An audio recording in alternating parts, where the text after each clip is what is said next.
want to, on a personal note, I want to accept every accolade, everything that you are saying on my behalf. I want to accept it on behalf of my late mother, Augusta Johnson Dinkins. I feel at this point in my life that I am actually channeling her. This is a woman who, if circumstances had been different in the United States, she would have been an outstanding and recognized person. But because of the societal norms, she could only distinguish herself amongst her peers, and that she did. So on behalf of her, I will accept anything that you were to say on my behalf. And I also want to let you know, for those who really understand how things get done, nothing gets done without the cooperation and the support. You cannot lead anything if you do not have people who are willing to work with you. And because we have such a wonderful team, I'm willing to do the work for as long as I can.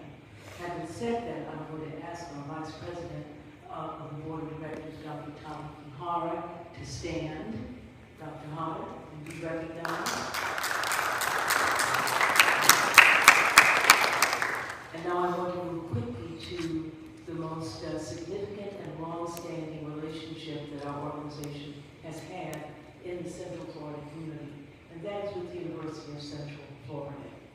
We have been a partner with UCF informally for probably 2 decades or more, but under the leadership of now Dean Emeritus Jose Hernandez, we actually were able to reach a memorandum of understanding. What that means is that the University of Central Florida has entered into a legal working relationship with our organization. And Dean Lyman Brodie, to whom I consider my direct report. In other words, in the business, we would call Dean Brodie, as Dr. Fred says, my dean. The University of Central Florida has supported the Zora University Festival financially as well as in kind. And in the business of nonprofit, you know, words are wonderful. Rhetoric is a wonderful thing, but as my late grandmother would say, talk is cheap. It takes money to buy land. And the University of Central Florida has been there. Having said that, I'm going to ask Dean Brodie if he will come forward on behalf of the 35th annual Zora University Festival of the Arts and Humanities.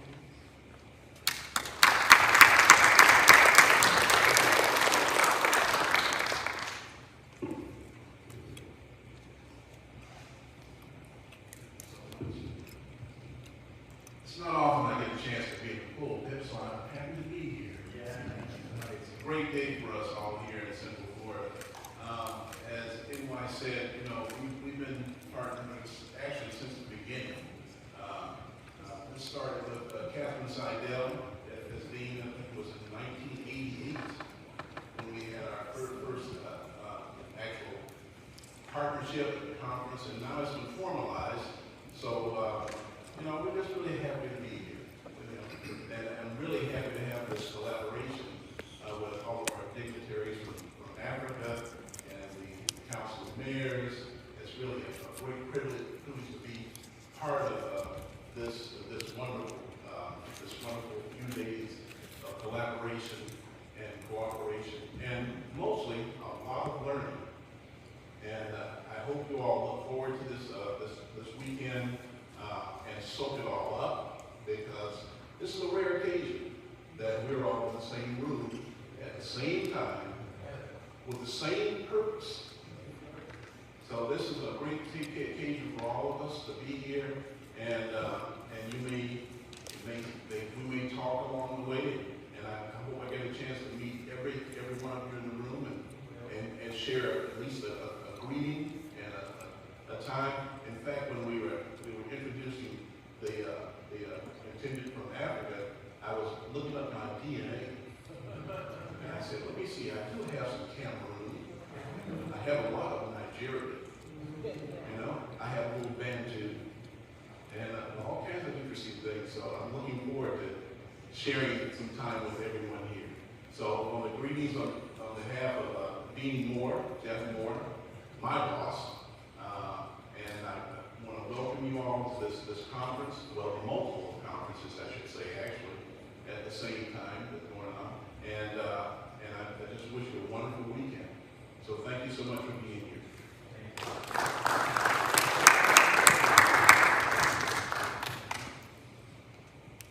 Before Dr. Scott French comes forward, I want to acknowledge that Congressman Matt Bill, Hungerford, Representative Peggy Gustav is here.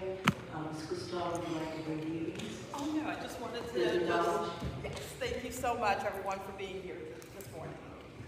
Here in District 10.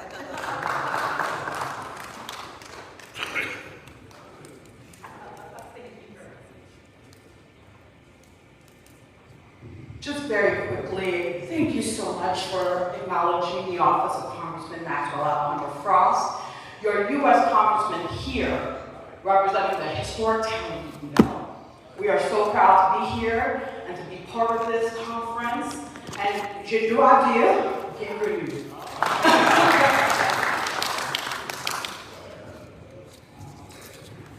With that, now we will begin the actual Afrofuturism conference proceedings. Dr. Scott French, if you will come forward and begin that segment of the program. I would be remiss, as you say, not to acknowledge the fine cooperation of Macedonia Missionary Baptist Church and our ability to host this event. I also want to ask one of the persons just to stand. Be Hackler, please, direct descendant of the Robert Hungerford family.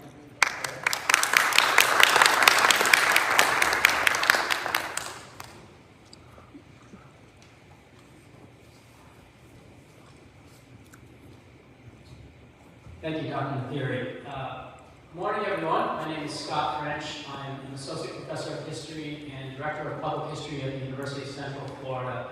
And I'd like to second the shout out to my dean, Lyman, because he really has supported this 5-year Afrofuturism cycle in every way you can imagine. So thank you, Dean Brodie. On behalf of the Zora Festival Academics Committee, I'd like to welcome you to the 35th season of the Zora Festival and the 5th and final year of our 2020-2024 Afrofuturism cycle. The Academics Committee works behind the scenes throughout the year to plan and execute this conference. At present, we have 11 members, each of whom I'd like to acknowledge by name and affiliated institution. Julian Chambliss is Professor of English and Val Berryman Curator of History at Michigan State University and the curator of the Afrofuturism cycle, and you'll be hearing from him in just a minute. Anna Lilius is Professor of English at the University of Central Florida. Trent Domingo is Professor of Humanities at Seminole State College of Florida. Clarissa West White is a reference librarian and instructor at Bethune-Cookman University. Walter Grayson is the DeWitt Wallace Professor and Chair of the Department of History at McAllister College, also presenting later this afternoon, so join us at 1:30 at the Benton Johnson Community Center. Amanda Nathiri is an Associate Professor in the Department of Languages and Literature at Johnson C. Smith University. Jason Gregory is a lecturer in the Department of English at the University of Central Florida. Michelle Cohen-Gibbs is an assistant professor and head of the BA program in theater arts at Illinois Wesleyan University. Christopher Peace, Department of English, is a PhD, Department of English from the University of Kansas, is a postdoctoral fellow at the Georgia Institute of Technology. And finally, Sydney Rose McCall, one of our associate members, is a PhD candidate in the Department of History at the College of William & Mary. And a number of these folks will be presenting over the next 2 days. So we'll have a chance to introduce them in more depth. But I'd like to thank them all for their service on the Academics Committee. We meet throughout the year, and this is the big day for us. It all begins today. So in addition to the work of the Academics Committee, I'd like to acknowledge the behind-the-scenes efforts of the UCF Public History support staff, Jesse Goldman and Katarina Monroe, who are currently over at the Denton Johnson Community Center setting up for this afternoon's program. And finally, I'd like to give a big merci to Marie Uri, an MA candidate in our history department at UCF. Marie is a native French speaker who, on very short notice, translated Bruce Janz's talk and PowerPoint for today's presentation.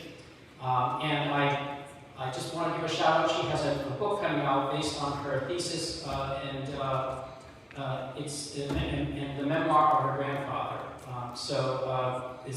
We're very excited to see our students really doing so well. We really are grateful for all that they contribute to this conference. Unfortunately, Marie did not have time to translate our first speaker's talk. It is translated, but not by Marie. But I'm sure she would have enjoyed it in both English and French.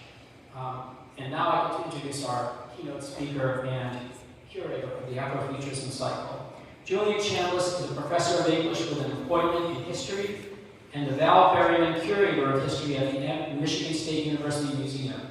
He is also a core participant in the MSU College of Arts and Letters Consortium for Critical Diversity in a Digital Age Research, or CEDAR as it's called. His research interests focus on race, culture, and power in real and imagined urban spaces.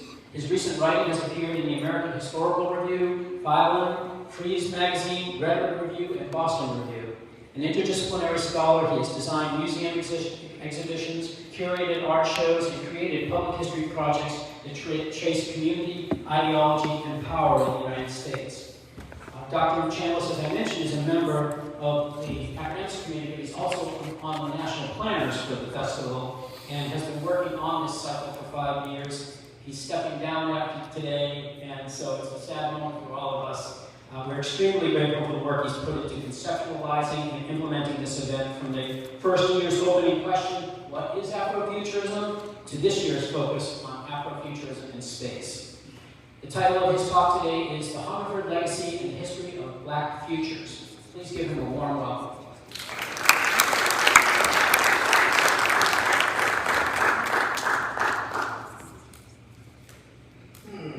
Well, I'm not going to die or anything, so 6 steps down feels like it's the end of an era.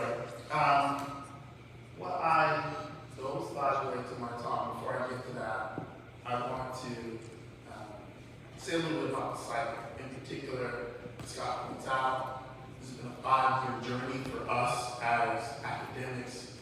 I want to thank the PEC, Association of the Legal Community. When I first proposed Afrofuturism, it was not something that was commonly understood as a narrative. And in fact, one of the things that became very important was their willingness to sort of think beyond the boundaries. In many ways, the conversation we've had here over the last 5 years have really been definitional in helping a broader public understand what Afrofuturism is. All the scholars who have contributed to these talks present their work have done so with the idea of supporting some level of mission and vision as the core of Eville as a Black space in a town that freedom built.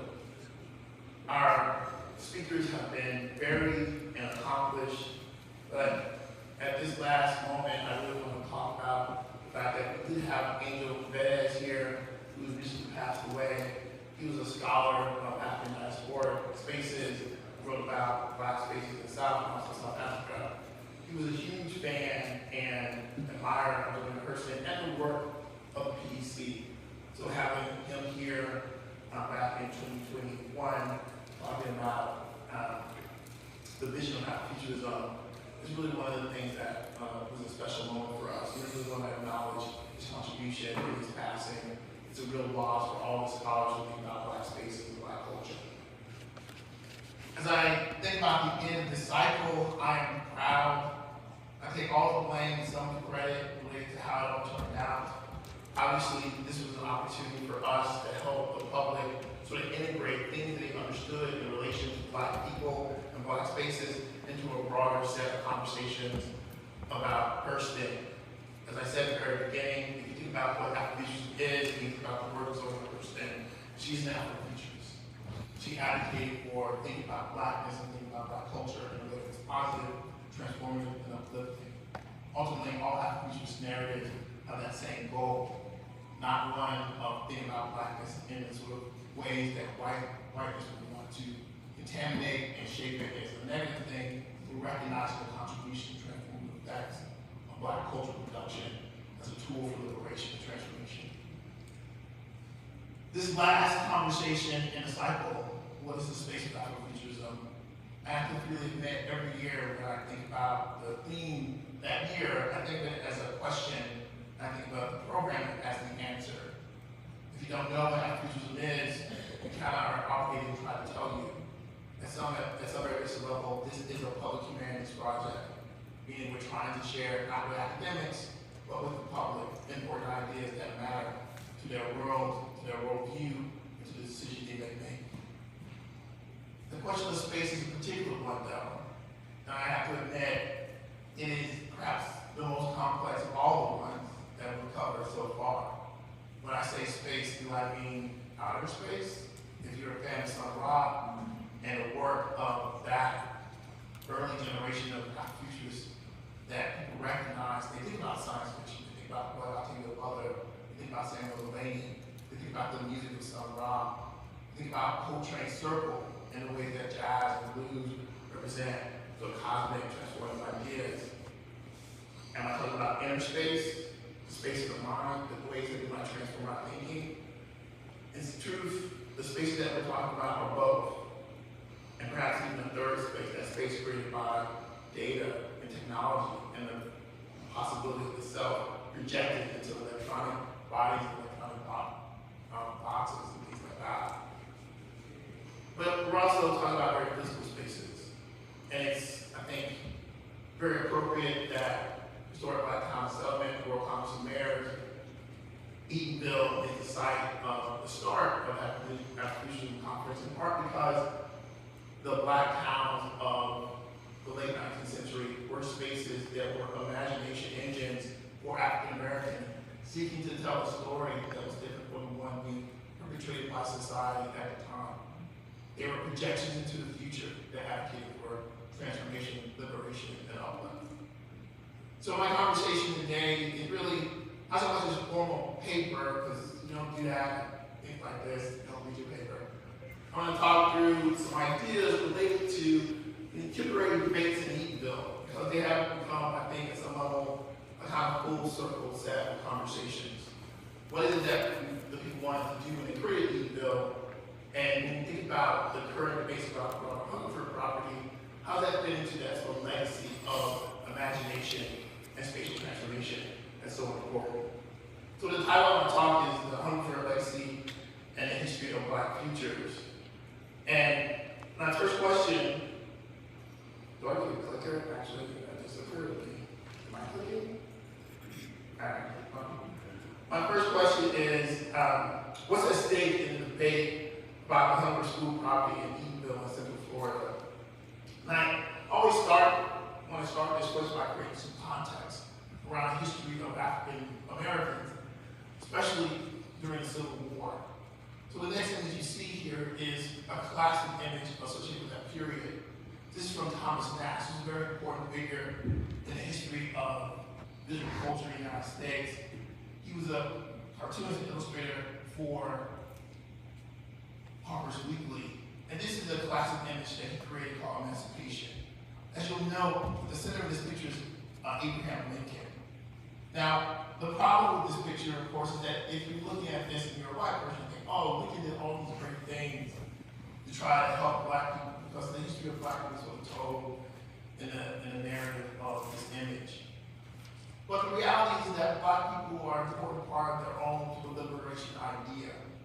But the politics of the mid-19th century, especially the politics of Reconstruction, really are at odds with the sort of agency offered by African Americans. When we think about radical Reconstruction, I'm sure that's image, we're talking about Republicans who are imagining a post-Civil War society in the South and relying very heavily on African American participation in the political system. This radical Reconstruction was radical in part because they hoped for a Reconstructed society.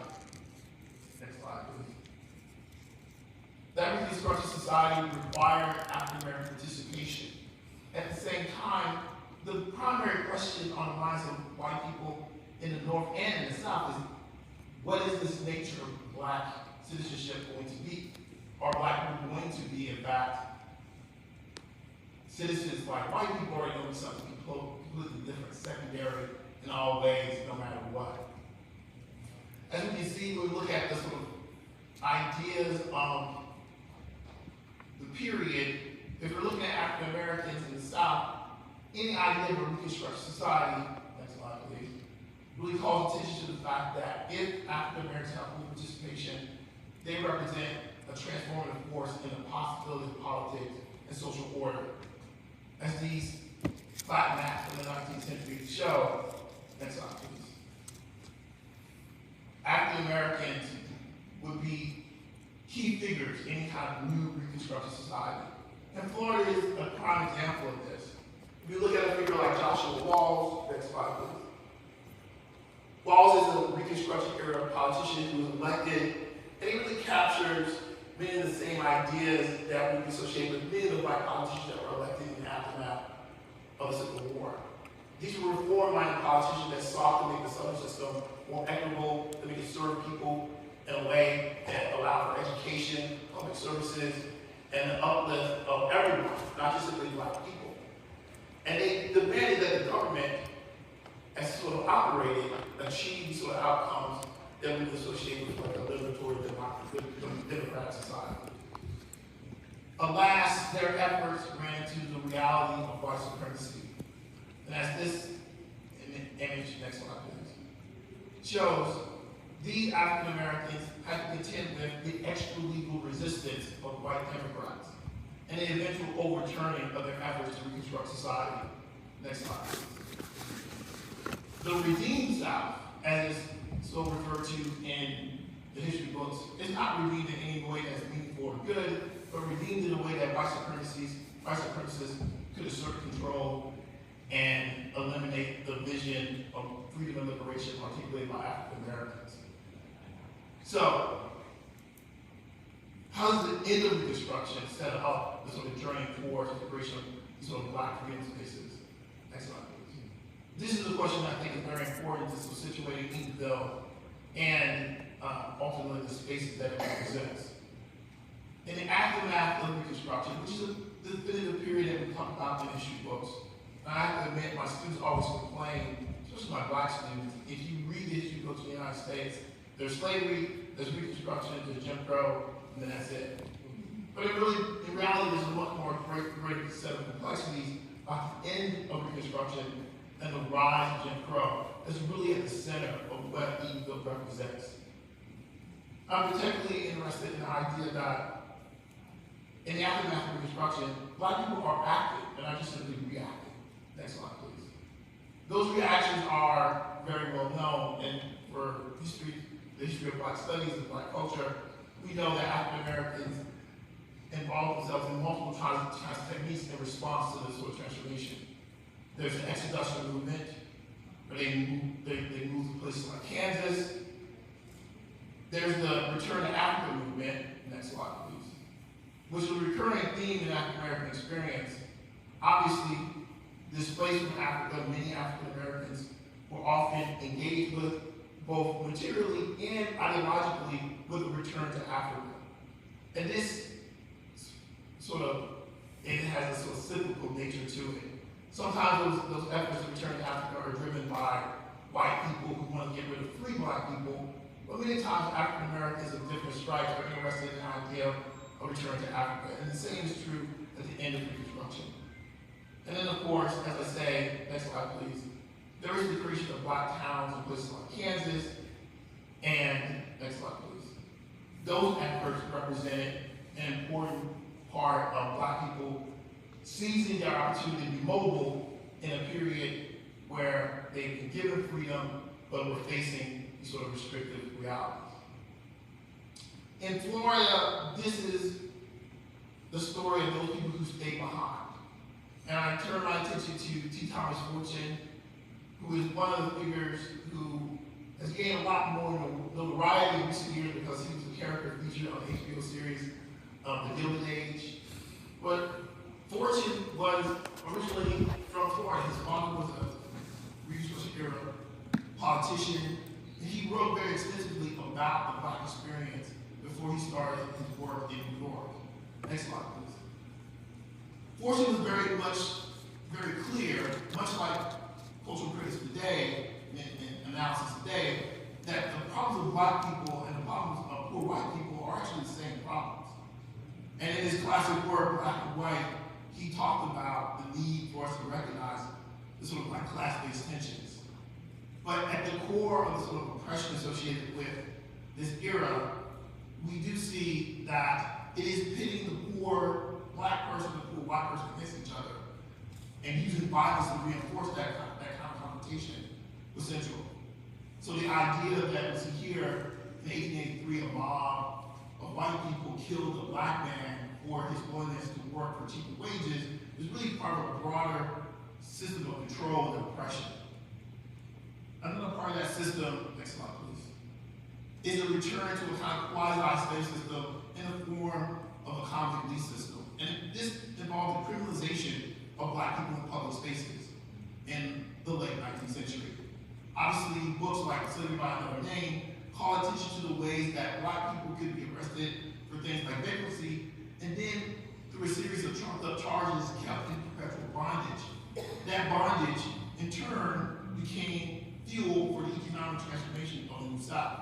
Next slide, please. This labor created the railroads that were part of the quote-unquote modernization of the post-Civil War period in the New South. It helped create the industries that were so important to this period. Next slide, please. Florida's convict lease system was notoriously harsh. The writing here is quite well known. The punishments for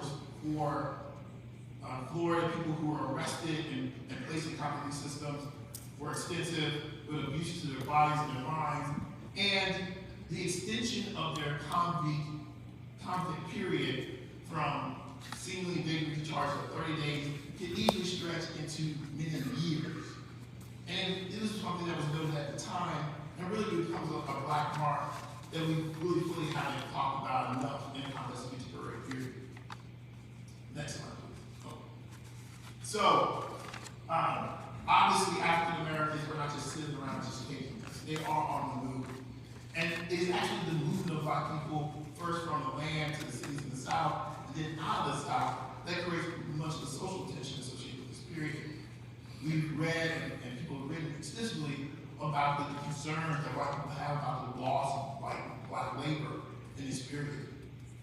But Black people are also staying, and Black people are also creating sort of spaces of resistance and community.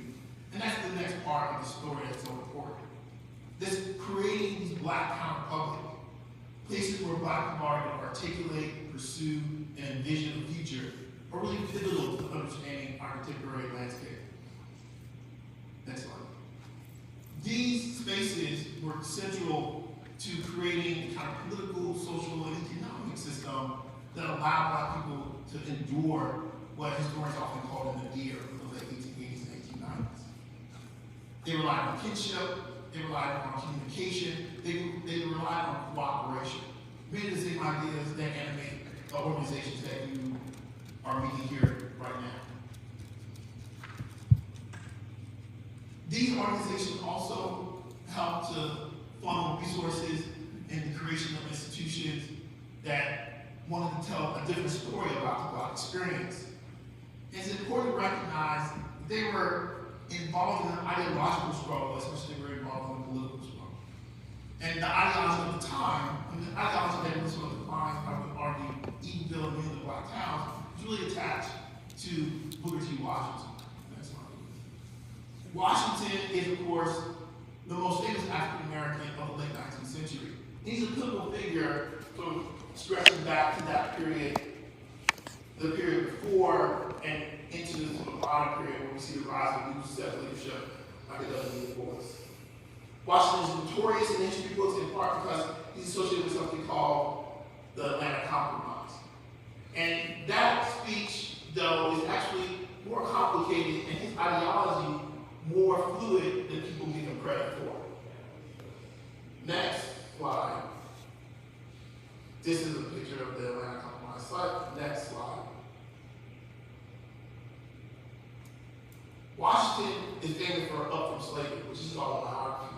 He actually wrote many books. One of them, working with the hands, he makes clear his philosophy around working with white people. It's important to recognize that when Washington gave a speech, even if it was a speech in a room like this, there would be black people on that side of the room, there would be white people on this side. If you read the newspapers from that speech, the white people were heard one thing, the black people heard a different thing. What Washington always said was he was willing to work with white people to get resources necessary for the uplift of black people. And his philosophy, as he says here, in Work with Hands, is a pragmatic one. What is it that black people know? They know the land, and therefore I need to give them skills associated with that process so they can sustain themselves and move forward.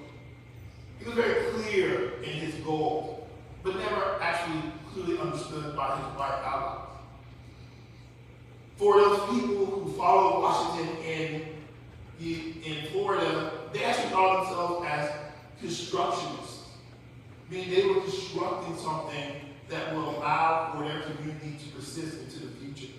They did not think of themselves as segregationists, they did not think of themselves as sort of accepting segregation. They really thought of themselves as constructing those institutions that will allow black people to strive. It's in that vision that Eatonville sits very central. Because Eatonville is one of those places that Washington talks about in his writings as an example of the kind of constructionist philosophy in action. Next slide. Washington ran a university called Tuskegee. That university graduated a number of graduates who went across the South and set up schools that were basically mini Tuskegees. These normal industrial schools became sort of gateways to interact with Washington's philosophy, and it became points of contact for the support network of philanthropy that Washington developed. The Hungerford School is founded by one of Washington's graduates, R.C. Calhoun. And this school becomes a major sort of hub in the sort of Washingtonian landscape, what I sometimes refer to as the Tuskegee Universe. We know this because every one of these institutions produced booklets and annual letters and had supporters across the United States. And the Hungerford School in particular is one that garnered a lot of attention because it was in Eatonville, one of the first incorporated black communities. But there were others. Next slide, please. Snow Hill. Next slide. Right. All these institutions provided a kind of infrastructure that was transformative in the sense that they provided almost everything that was required for a kind of economic, political, and social uplift. It's important to recognize while Washington's philosophy is often described as industrial education, what researchers are very quick to point out is that it was actually a kind of mix of an industrial hands-on education and a more classical education. You did learn those things that are associated with classical education in industrial school. You just also learned other things that were pragmatically useful. Eatonville is a jewel in some of the visual narratives that are presented in Washington's work. His Negro in Business spotlights the success of some of the residents here. These are images that you can find in the archive at the New York Public Library, the Schomburg Center. And of course, Washington is honored and celebrated in the Hungerford grounds with his own school, the Washington Hall. Next. Yeah. So what is the philosophy at the core of Eatonville? Well, the Eatonville speaker makes it pretty clear what their philosophy was. On the front page of this archival image that was actually discovered by my colleague Scott, it says, hey, solve the race problem of the United States. Come to my home in Eatonville. So at the very core, what African Americans are being offered in their conversations in the context of a place like Eatonville is the opportunity to have a space to imagine the future. And that is quintessentially Afrofuturists. These are people who are looking at the landscape in front of them and imagining a future, and they're articulating that future to potential other members of their community. The net result of these, the net result of these efforts was that Eatonville was a destination with Hungerford a major sort of anchor in that destination area. As a boarding school available to African Americans in a landscape, in a region where further education beyond grade school was very limited, Eatonville became part of a kind of narrative of progress that dominated not just Central Florida, but really the Southeast. As we see here, Eatonville was the home of numerous activities, and Hungerford School was a sort of like hub for these activities. Here we have a sort of talk about development. This is being published in a publication called Brodie Intelligent, where they're talking about the activities happening in Hungerford. Next slide, please. One of the things that I think is important to sort of recognize, and part of the reason I always talk about this in the context of these things, is when people talk about the past, especially African Americans in the context of these black spaces, these historic black spaces in particular, they can tend to seem to be romanticized in this very difficult period of the Nathiri, and the period of the Russian Crow. But one of the sort of benefits that scholars have talked about is that the closed system offered by segregation and the sort of coordination of resources and ideology created in these black spaces did create a system that was self-sustaining, a kind of perpetual motion machine. This is why sometimes when we think about black time, I think about them as inches of imagination. Within the context of the system that's being created, black people are not in a deficit. Within the context of the system that's being implemented, black people are the leaders. Within the context of the system that's being imagined, black people can see a future. These spaces are not spaces of sadness for black people, they are spaces of promise. And they are defined at some very basic level in opposition to the dwindling opportunities in the public sphere that are being offered by white people at the same time. So it's no surprise that when people remember, even going back decades on decades, they remember sort of positive elements of the spaces like the Hungerford and like Eatonville is in part because of that success. Right? That this is a system that's self-sustaining, transformative, and uplifting. In order to make this work, next slide, please. The narratives associated with Eatonville and the narratives associated with the Hungerford School were actually national narratives. It's important to recognize, let's say, they're part of this network associated with Booker T. Washington and his network of supporters, but each individual sort of leader of these schools is actually narrativizing the story to audiences, both locally, nationally, and on some level internationally. They're looking for money. And they're doing things that become the sort of backbone for that visioning for the future. They're serving as a hub for all kinds of activities. And this is noted within the Washingtonian system. Next slide, please. When we think about the question of progress for African Americans, one of the places that's always at the center of that narrative, especially in this period, the early 1900s, is documented and celebrated in publications from Tuskegee, like the Negro Yearbook. And the efforts here are always really important because they situate these black spaces as destinations where there are black people who are economically successful, there are black people who are professionals, there are black people who are offering people opportunity for development and for a future. Next slide. As we see, always, one of the things that becomes really important, this is a question of space as well. There are spaces that were very successful in the past, but did not have the institutional infrastructure to be recognized. One of the things that's really important to sort of recognize from a historical standpoint is that places like Eatonville, places like those that are supported in sort of like how Settlement Alliance, these are places that are able to survive, but there are countless places that we've lost. There's actually right now a kind of ongoing set of conversations in academia about trying to recover the story of community and practice that were implemented after the Civil War by Black people across the South. There are countless communities that were erased, not necessarily through violence, although there are many prime examples of that, but through the extension of city boundaries around them, through a kind of economic erasure where their economic activity was sort of co-opted by larger Black institutions.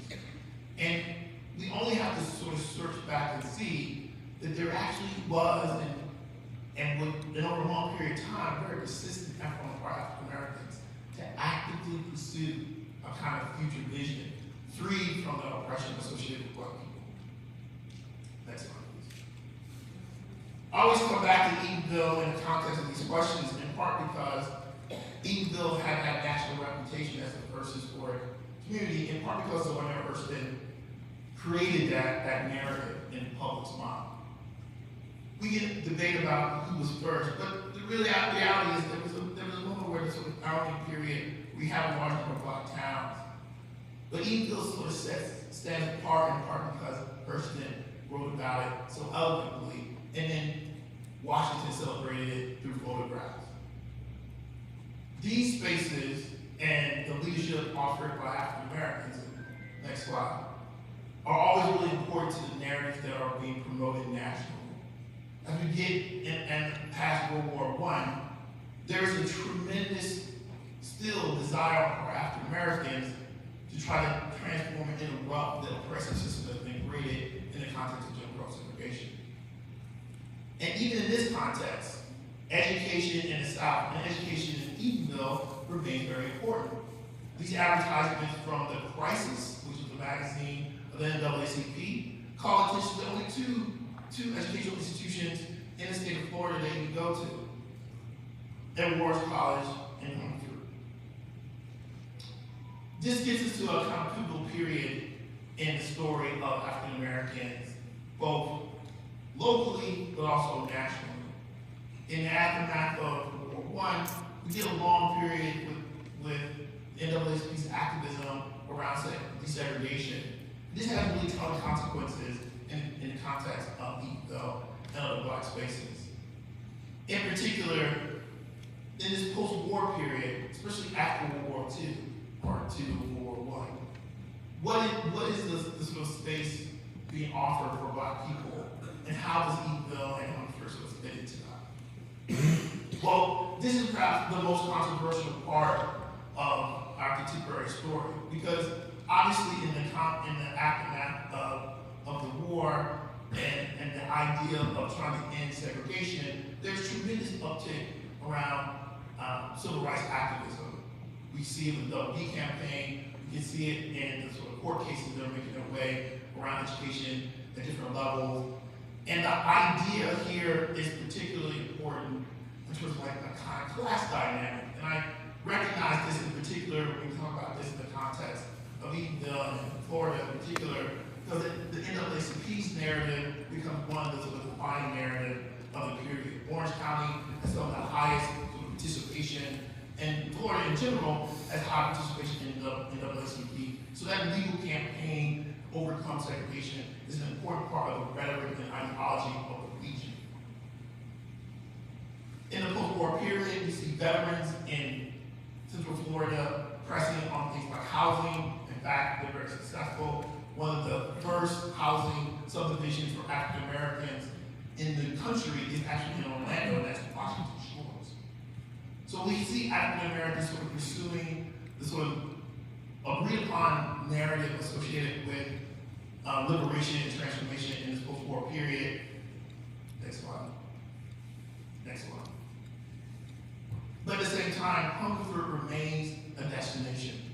This is a controversial point because as this successful advocacy for civil rights, successful advocacy for challenging Jim Crow segregation is making its way through the courts, there's a pressure that's being created in the context of Hungerford that's almost unexpected in a way, but it's one of the things that myself and my colleagues, Scot, have been thinking about and writing about in particular because of the current debate about the Hungerford property.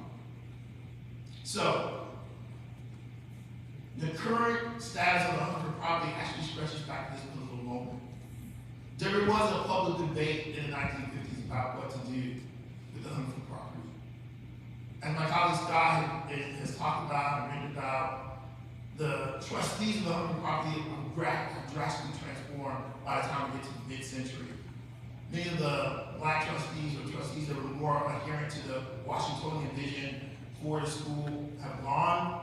And we have a set of trustees who are thinking about the school in the context of that public debate about desegregation and liberation. And this pressure around equalization, that is the idea that has been championed through the courts that black people have to have access to education, that's being successfully pressed through the courts. This becomes a specter hanging over how the Hungerford School is understood in the context of the trustees' vision. As you can see, the trustees are actually under pressure to come up with some way to equalize the educational opportunities offered to black students in Central Florida. And the Hungerford School is a great option because instead of building a school that is equal to white people, remember, we're not quite to the point where we're going to do desegregation. We can buy a school that will be equal and allow black people to go there. At this time, this sort of narrative is in the record. This is one of the things that's really interesting as we think about the current debates about why the Hungerford School was sold and why everything happened. This equalization question is a pivotal one. Even though Mary McLeod generated a narrative and generated a plan to allow the Hungerford School to be a preparatory school for the men, that plan was rejected in favor of a sort of sale. There is always a clear set of narratives that can be recovered about what black people did. And in this case, it's no different. We're able to find the sort of points of the plan that Bethune put out, you can see them here. But ultimately, the decision here isn't about sort of equity. It's not about the sort of vision of freedom articulated by African Americans who founded the town of Hungerford. It's really about trying to solve the problem of equalization. So ultimately, this plan is rejected, and the Hungerford School is sold. The financial truth, though, is that while people talked about at the time the Hungerford School not being economically viable, it was by most estimates. It still had a number of boarding students from around the state. Yes, it has students coming from Eatonville, which had always had been the case. But ultimately, that decision to sell really stands as a part of that broader sort of pressure being articulated by African Americans about equalization and the challenges represented by that.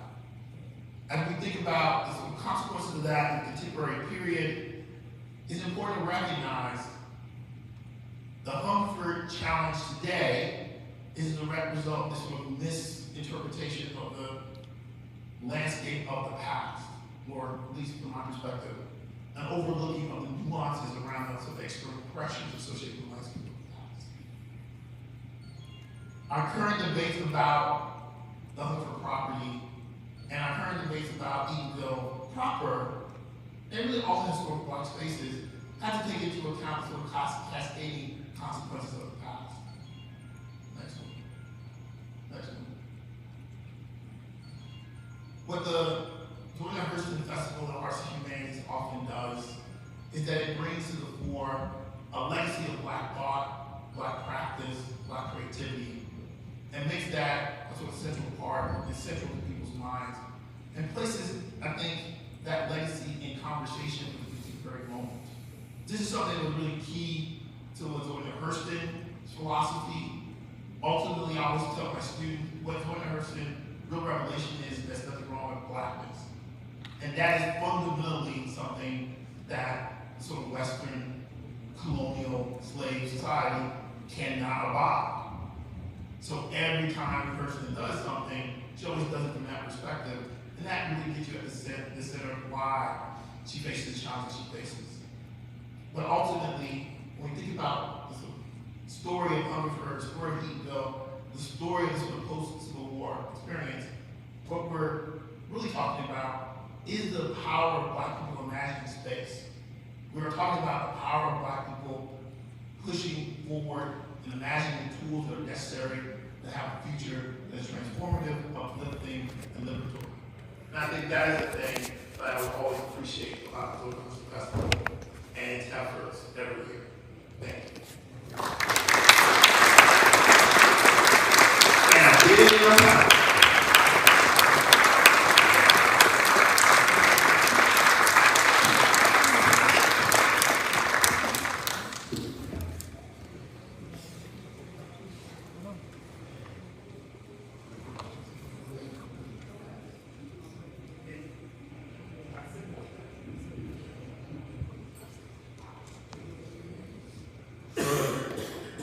Pastor Smith, is it possible for you to run the French translation that was provided so that the persons who are privy to that, is that possible for us to do that before we go into Q&A?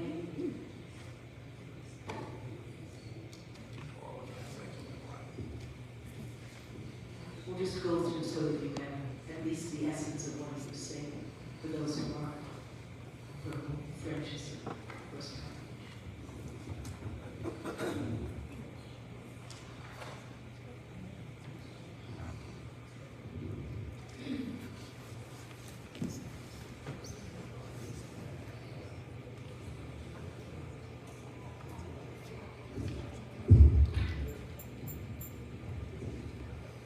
I want to apologize because my French translation is mechanical, it's not human. Because the translator did not get to me in time. So don't read that translation. Just ask me a question. It'll be easier on everybody.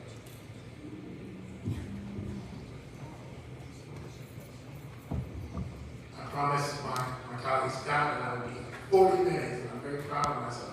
Academics have to talk too much, so I don't have to be the person who rules the schedule. Yes, sir.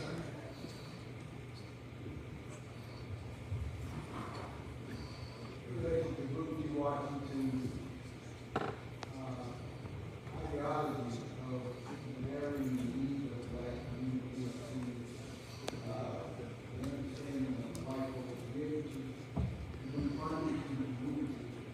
How do you see that moving out today with the politics of the day and the circumstances of the day, or historic Black families and law people?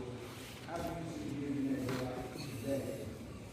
The question was in terms of looking Washington's philosophy related to cultivating benefactors and giving resources to Black spaces and Black communities. How do you do that today while those structures are sort of decayed or atrophied and so on and so forth? I think that's a great question, and my answer is twofold. One, I think one of the things that for organizations like the Historic Black Housing Settlement Alliance and historic places, they always have an opportunity, rightly or wrongly, to engage with institutional bodies to get funds for very particular things, right? So if you think like I'm in academia, you think about organizations like the Andrew W. Mellon Foundation, who's very sort of like committed, especially right now, to supporting sort of culture and race questions. So, you know, can those communities and organizations like HBTSA get together and imagine projects that can tap into those funds, right? The other thing is we live in an asymmetrical media landscape. And what I mean by that is when I was really little, because I'm an older man now, there were only 3 networks, ABC, NBC, CBS. That is no longer the case. And therefore, we live in a kind of a media landscape where crafting messages and creating communities online can be matched with small donor projects. And the challenge there, I think, for the contemporary community is articulating a message about what you're trying to do, creating infrastructure, and being clear. And this is a kind of classic, I would say a classic philanthropic challenge. Even those people back then had a challenge. What both the benefit and the curse of someone like Brodie Washington is, he got the ear of particular wealthy people, and they bought into the narrative that he was saying. But I would stress, and I think the record supports this, he's saying one thing to those white people, and he's saying a different thing to these black people. It's painfully obvious that that is the case. And that remains, I think, something that sort of like works in the background, but we don't necessarily have to do that now because we have a global conversation about black spaces and black efforts. And so is it possible for us to take advantage of that global landscape and ask small amounts of money from a lot of people to do very specific things? And I think that's one of the things that you see happening online around very particular things. And the question becomes, can you develop a skill set to do that more consistently?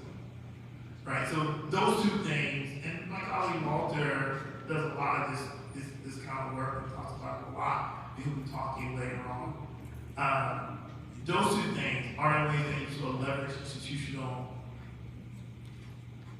pathways.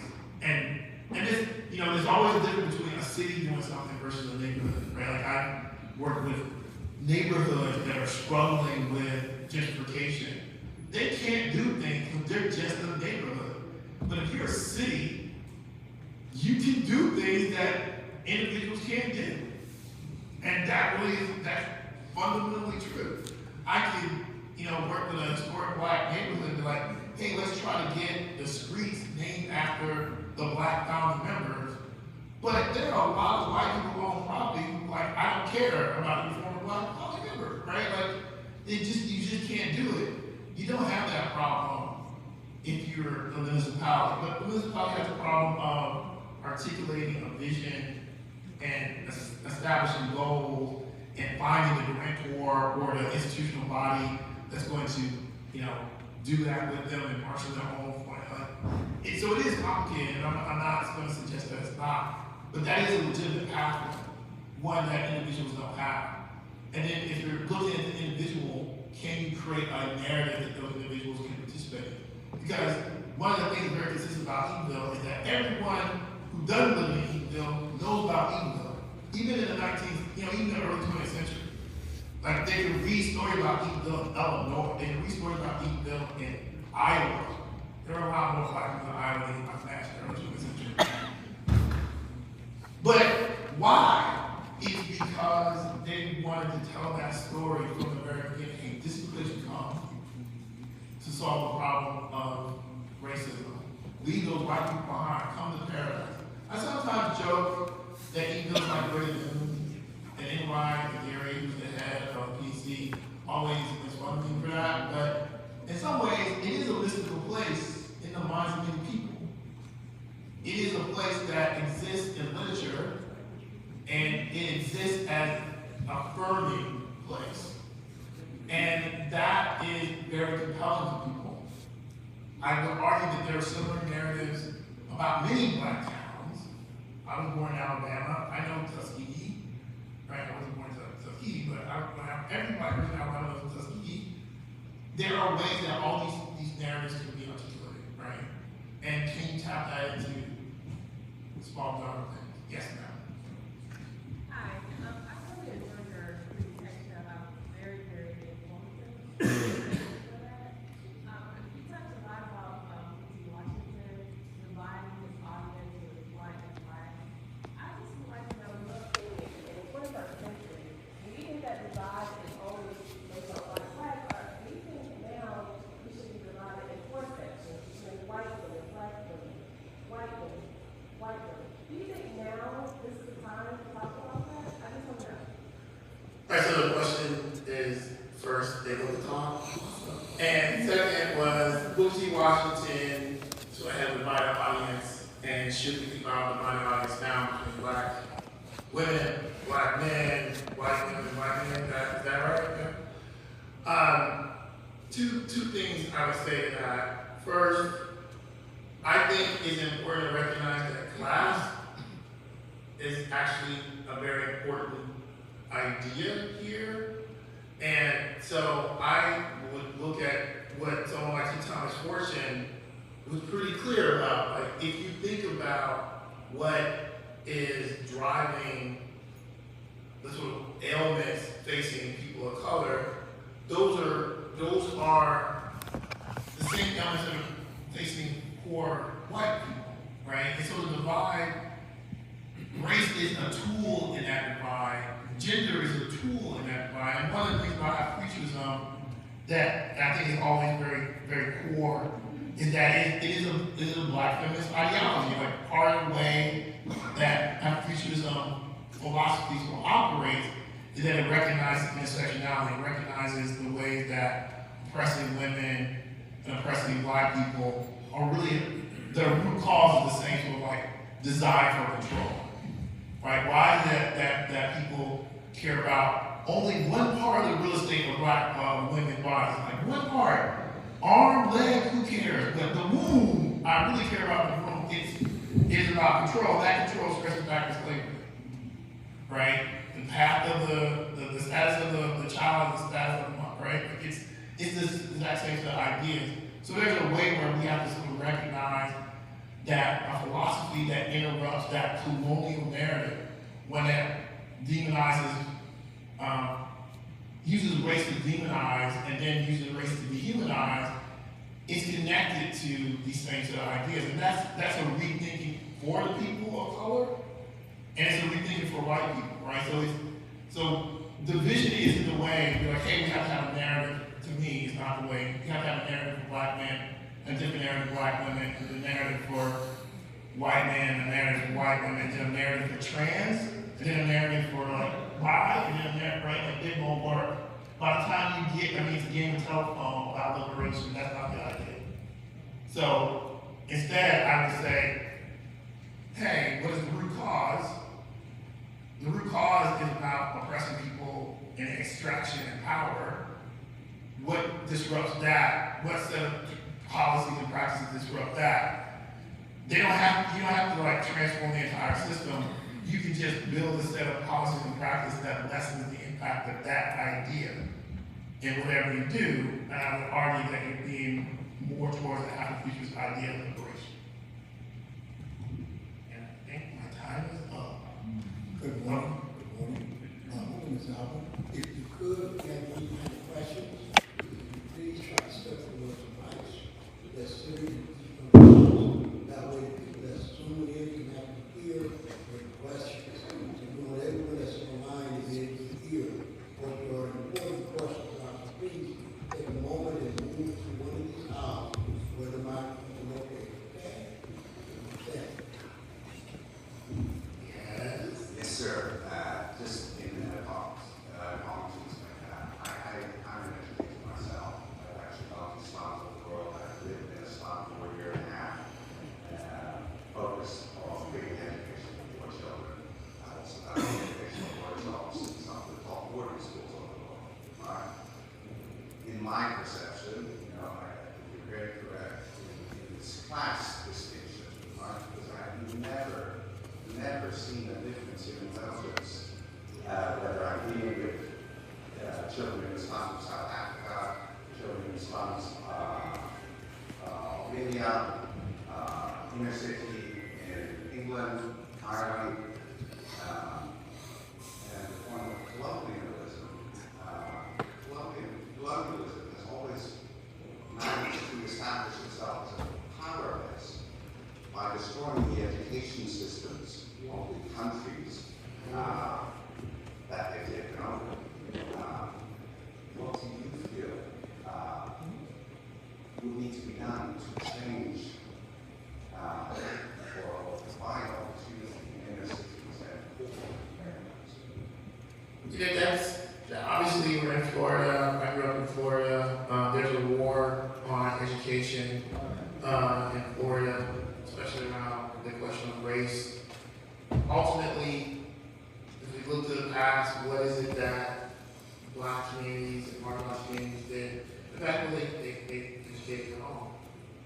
they had community schools.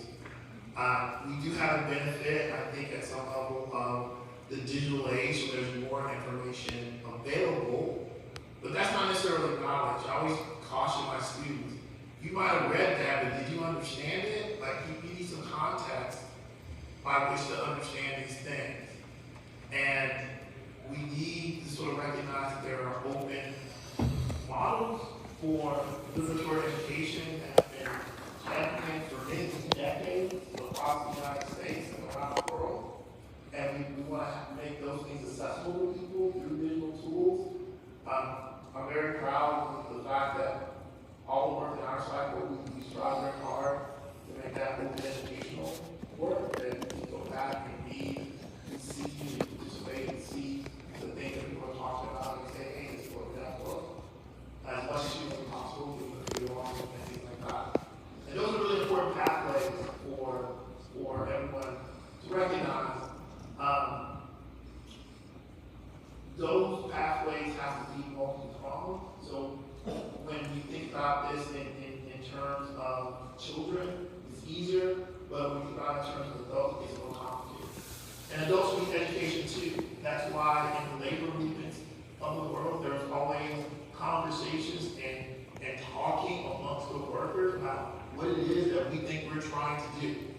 Like, people get in the room and go like, hey, this, they not necessarily know Marx, but they know the laws and treat them right. So like, what are we gonna do? Right? They don't necessarily have to have every theoretical thing laid out. They can figure it out. They know. They actually were there. So you can overlay always more sophisticated set of arguments to technology. And that's why I think we always celebrate understanding that the lived experience of people is an important sort of pathway to knowledge. But ultimately, yeah, we still have to work together. And now, I'm usually the last question, because I'm not going to be the person that makes this together and go wrong. My question to you is, do you think there is now a divide within the community along class line? Those that are being successful and those that aren't? Do you see that there is a divide? So your question is, do I see a divide in the community between class? You talking about the Black community? Correct. In the Black community. And in reference to education also. That one's a toughie. I think that there is one. Yeah, I think that there is definitely a question about the quality of education that Black people are able to get because of life. And this goes back to when education system is structured, right? I grew up in a relatively poor neighborhood, so I went to a school that was not that great. Not that great in the sense, like, it didn't get the same resources. Not that the teachers weren't great, but they were really great. But teachers can only do so much if the classroom is over crowded and they don't have all the right books, right? And so it's not a lack of will or an educator to try to deliver education. It's sometimes a lack of resources. And that is often based on property taxes. Property taxes are about class, right there. You only live where you can afford to live, and property taxes generate the income that goes to education. So in that way, they are always connected. But again, that too is complicated because there is, when we're talking about that, we're talking about that K through 12, we're talking about that at college, right? So in K through 12, that is a clear problem, like this allocation of resources and property taxes. At college, we are in the midst of a bit of a conversation about the role of historic Black institutions in a historical moment, I would say. I think it's sort of simmering under the radar. Like, what is it that Black educational institutions, HBCUs could be doing, should be doing, are doing, blah, blah, blah, blah, blah. I think that conversation is a little simplistic, right? Because it doesn't recognize the sort of like systemic challenges, right? I just think that the color issue seems to fade away once there's a reasonable income coming in, and you get that we still have certain aspects that have not been cleared up. You mean the color issue fades away between Black and white people, or color? No, within our own community. I just think that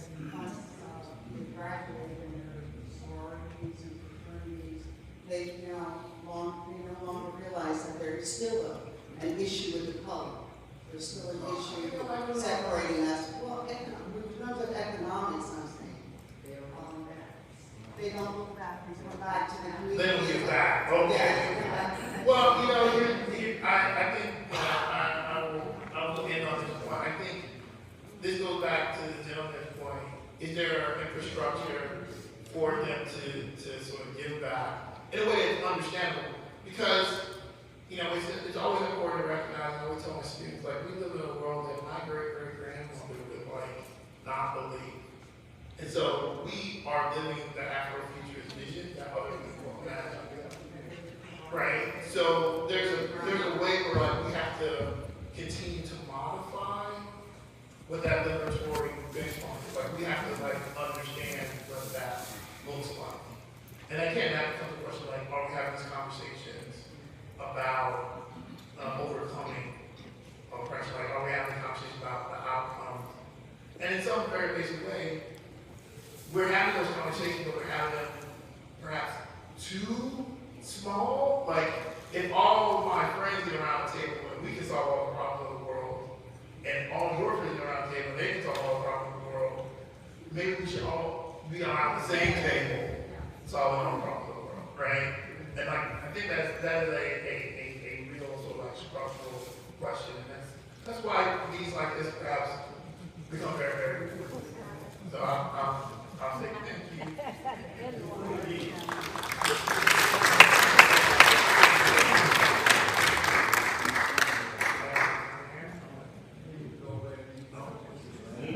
No more question? I had a question. Yes, that's one last one. Oh, no more question. Okay.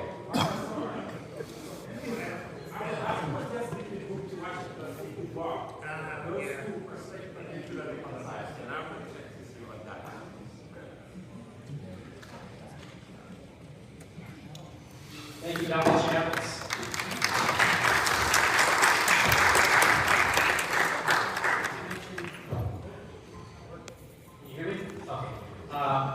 I mentioned one of the pillars of support for this conference is the College of Arts and Humanities and the Dean's Office. Another pillar of support is the Center for Humanities and Digital Research at UCF. They have been supporting this conference for 5 years, and we have the great pleasure of welcoming one of the co-directors of the center as our second keynote speaker this morning. Dr. Bruce Janz is professor in the Department of Philosophy, co-director of the Center for Humanities and Digital Research, and core faculty in the Text and Technology PhD program, all at the University of Central Florida. He works in African philosophy and humanities, contemporary European philosophy, digital humanities, and on concepts of place and space across many disciplines. He has taught in Canada, the US, Kenya, and South Africa. His latest book is African Philosophy and an Activist Cognition, The Space of Thought, published by Bloomsbury in 2023. Welcome, Bruce Janz.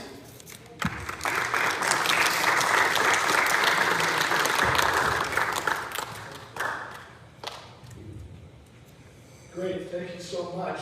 It's been a while since I've stood in front of one of these. I always said to myself, when I have to stand in front of one of these, I tell the truth. And you might think, Judy, you always tell the truth. But of course, I'm a teacher, and so I have a long history of standing in front of students and taking on positions, taking on people's beliefs about things and trying to represent them as carefully and as sympathetically as possible, whether or not I personally believe them. Right? And so the students might see me as believing this thing this day and this thing that day. When I stand in front of one of these, I tell the truth. So, welcome. Glad to see all of you here. I want to talk a little bit about Afrofuturism, which is, after all, the theme of this conference. And in particular, I want to think about both parts of that term, Afro and future. I want to spend as much time on thinking about future as I do about Afro. And I want to spend as much time also thinking about Africa as a continent, and not simply Afrofuturism as it's represented within the popular media. There was was a time when, shortly after independence, that the future looked extremely rosy on the continent of Africa. There were many great dreams, and then for a number of reasons, that in a lot of different places, that hope started dissipating. There was disappointment. In South Africa, you can have a phenomenon of the born frees, the young people who were born after the fall of apartheid. And they had come often with a great sense of disappointment because some of the issues that have, there was hope that there would be progress on, there was not as much as they hoped. So colonizers were quick to say, well, see, Africa is incapable of governing itself. The old familiar racial stories, comfortable to Westerners, and deeply insulting to Africans, found their place in the news media, in popular fiction, in television. It didn't take much to keep Rudyard Kipling's depiction of Africans alive as half devil and half child. So some of the powers of these stories are connected to the ideas that African languages and cultures had no concept of time or the future, of the distant future. Next slide, please. We can see this in the writings of John Mbidi, who's a very famous African philosopher. This book came out in 1969, and in it he had his theory of time, which he derived from African languages. And so as you can see here, he's got two central terms. One of them is sasa, and one of them is zamani. Okay? And so zamani looks into the past. You can see that on the left side here. And he looked at various African languages, and what he thought he saw was that sasa, which was a term that he regarded as looking at the present and into the future, but not very far into the future. So you can see on the right side there, the far future amounts to about 2 to 6 months. And so people have looked at this and they've said, well, look, Africans don't have a concept of the future, right? Look, Africa himself is saying this. And so it's fed into those kind of racialized myths about Africa that the sense of time is not the same as it is elsewhere, that we don't have civilizations building for a very long time in the future and all of those sorts of things. Now, if you know any history at all about Africa, you know that's just not true. I mean, there are many great civilizations in Africa that have existed for hundreds of years. There is plenty of evidence of long-term thinking of all sorts, projects, architecture, kingdoms, ideas. And so this has been true for a long time. And so there's a strange contradiction between, how one imagines the future and the actual facts on the ground as you see them in Africa. So to begin, let's take, next slide please, let's take the words of Shilbembe. Shilbembe is a historian, and I would say he's also a philosopher. He's from the Cameroon originally. He works in South Africa now. And he said at the beginning of a conference a few years ago, the future is anything but determined. The future is open. There was a moment when nobody was talking about the future in relation to Africa. Everyone assumed that we were a hopeless continent destined for chaos and disorder. That is no longer the case. So Shilbembe announces and states what I think is absolutely true and what's obvious, that we can talk about the future, but the question is how? How might we talk about the future in the context of Africa? We could point to, more facts on the ground. The youngest continent in terms of demographics. A great many young people. We could look at a wealth of resources. We could look at digital creations, media, technology, film, music, architecture. Much of this, I teach a course in African Humanities, and I love blowing my students away every single week with something absolutely amazing that comes from the continent of Africa. Right? They have no idea, right? You want to see something great that's digital? Let me show you. Right? You want to see some great music? There are people that you didn't even know were African that you love already. And so over and over and over, we can just show them how much great stuff is coming out of Africa. But along with this Afro-optimism, we might also have Afro-pessimism. For every opportunity, there's a challenge. Those challenges come in many different ways and from many different directions. Some of them are because of the heritage of slavery, colonialism, and apartheid. Some are produced by problems in governments, including corruption and cronyism. Some are due to the challenges of rapidly increasing population and urbanization. And some of them are simply due to the fact that Africa is part of the world, and so therefore has a part in the problems of the world, like climate change, and like species degradation and things of that nature. So here's the thing about the future. We don't know it yet. That might seem obvious, but we don't know it because it cannot be known. Not because we're too ignorant, or simply lack information. We might be optimistic or pessimistic or even blasé, but we continue to be faced with the issue that Africa has been told by most of the world that it has no future.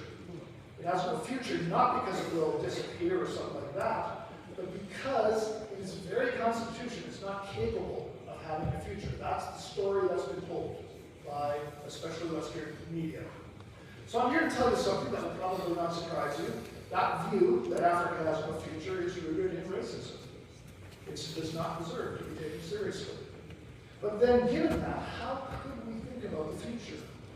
So, we have a candidate in Afrofuturism.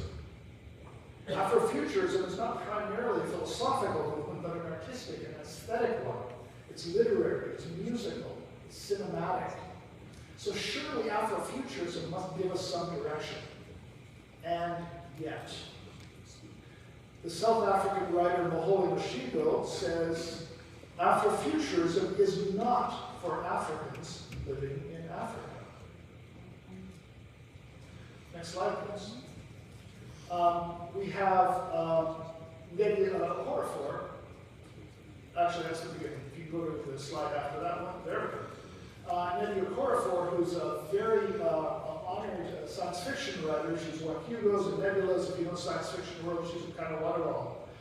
She says, I am an African futurist and an African Jujuist. African futurism is a subcategory of science fiction. African Jujuism is a subcategory of fantasy that respectfully acknowledges the seamless blend of true existing African spiritualities and cosmologies within the imaginative. Next slide, please. She says, African futurism is similar to Afrofuturism in the way that blacks on the continent and the black diaspora are all connected by blood, spirit, history, and future. The difference is that African futurism is specifically and more directly rooted in African culture, history, mythology, and point of view, as it then branches into the black diaspora and is not privileged or sent to the West. African futurism is concerned with visions of the future. Is interested in technology, leaves the earth, skews optimistic, is centered on and predominantly written by people of African descent, black people, and is rooted first and foremost in Africa. It's less concerned with what could have been, and more concerned with what is and can be or will be. It acknowledges, grapples with, and carries what has been. Next slide, please. This is the last bit of what she says, and this was a blog post actually a number of years ago. African futurism does not have to extend beyond the continent of Africa, though often it does. Its default is not Western. Its default or center is African. This is distinctly different from Afrofuturism, a word coined by Mark Derry. So her example is Afrofuturism, and she's referring now to the movie Black Panther. Afrofuturism, Wakanda builds its first outposts in Oakland, California. And in African futurism, Wakanda builds its first outpost in a neighboring African country instead. So, she tells us that she wants to reimagine this notion Afrofuturism by recentering Africa itself, Africa the continent itself, because what she sees as a writer, and she's a very prolific and experienced writer, is that when we often talk about Afrofuturism, it often leaves out Africa. Right? It often sees Africa as the place where everything came from, but all of the energy is somewhere else. So, next slide, please. So we return to Ashio Bembe. We've met him already. He wrote a paper called African Modes of Self-Writing. And in it, this is about 2001, I think he wrote it, and in it he talks about facing the kind of fundamental challenges of the African continent, which he regarded as three fundamental challenges: slavery, colonialism, and apartheid. These are the things that cannot be avoided, cannot be ignored within the history of Africa. And what he was interested in was what he thought of as inadequate responses to those three things. Inadequate but attractive responses. One of them he called nativism, and the other one he called Afro-radicalism. So I think we have a good illustration of what that looks like if we actually look at the aforementioned Black Panther movie. So next slide, please. So I don't know how many of you have seen Black Panther. This is an image of Wakanda. It was a very powerful movie. It did very well for Marvel. And I know I was in Harlem when it first came out, and boy, the lines were insane. I mean, it was just like, and people were just like, it was like they went out, saw the movie and just kind of went back and lined up again, and just kept going, And so, if you think about the narrative of that movie, next slide, please. You have a great example of some of what Julian is talking about in these kinds of responses to these challenges. You have them represented with King T'Challa and Eric Killmonger, the two of the main figures in the movie. On the one hand, you have T'Challa, who I'm going to characterize as had a kind of what I'm going to call an original nativism. If you know about Wakanda, it's a place where that was very insular, right? I mean, nativists are people who want a space to be their own people, and usually what that means today is getting rid of others, getting rid of immigrants, getting rid of these people, those people. Well, this is what I'm calling original nativism. You didn't have to do that because it never started out like that. So you've got this kind of already established kingdom, which is a very well-defined sort of place.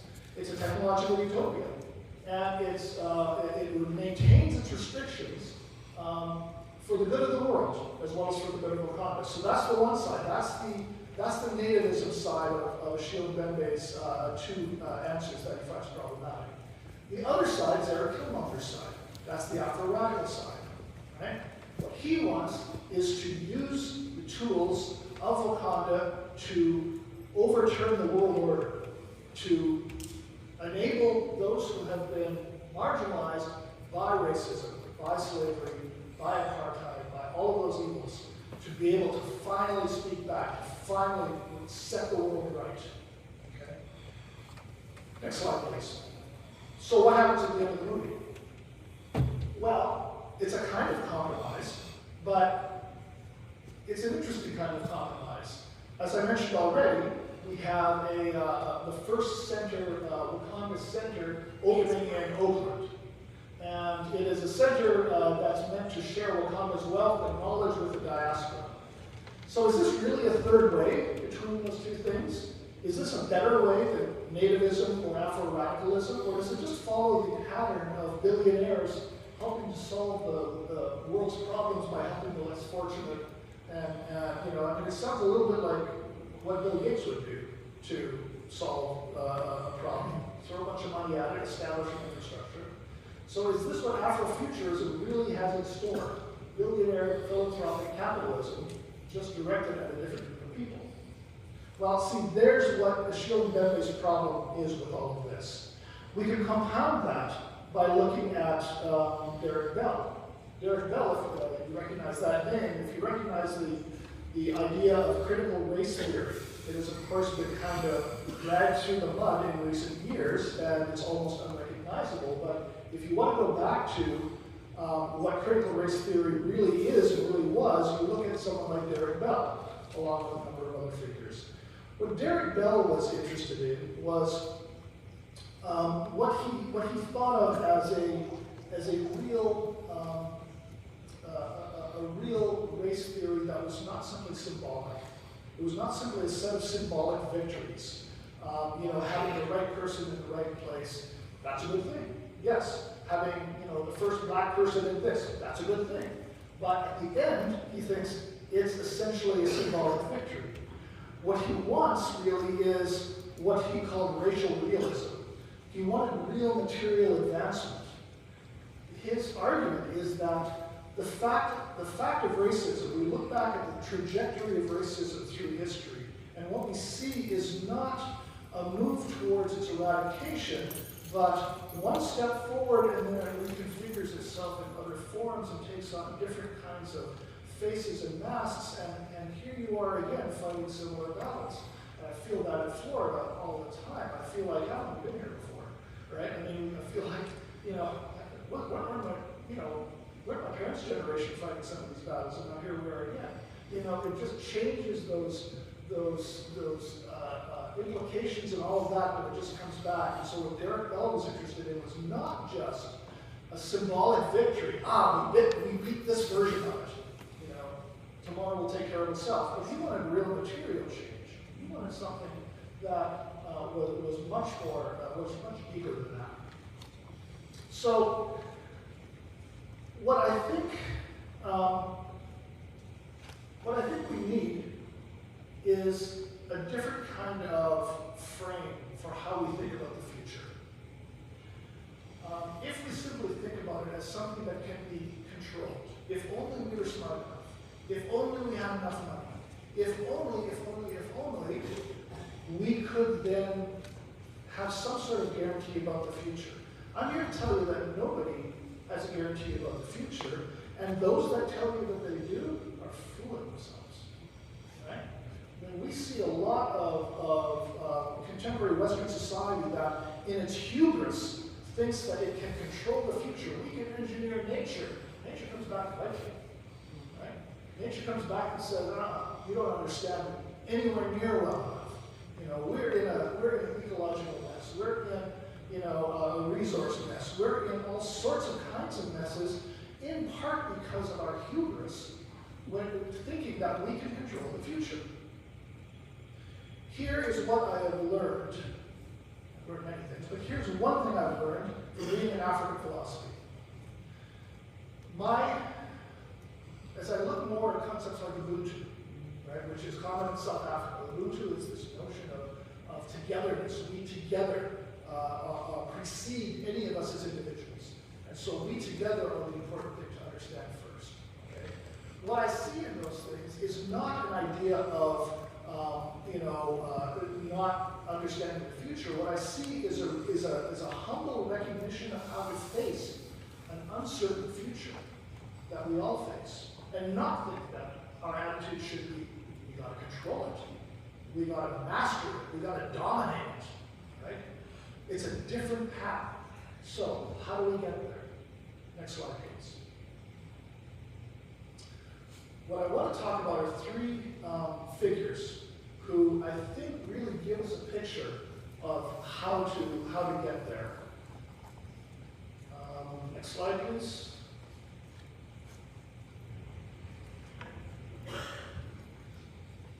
That's just summarized what I just said. Next slide.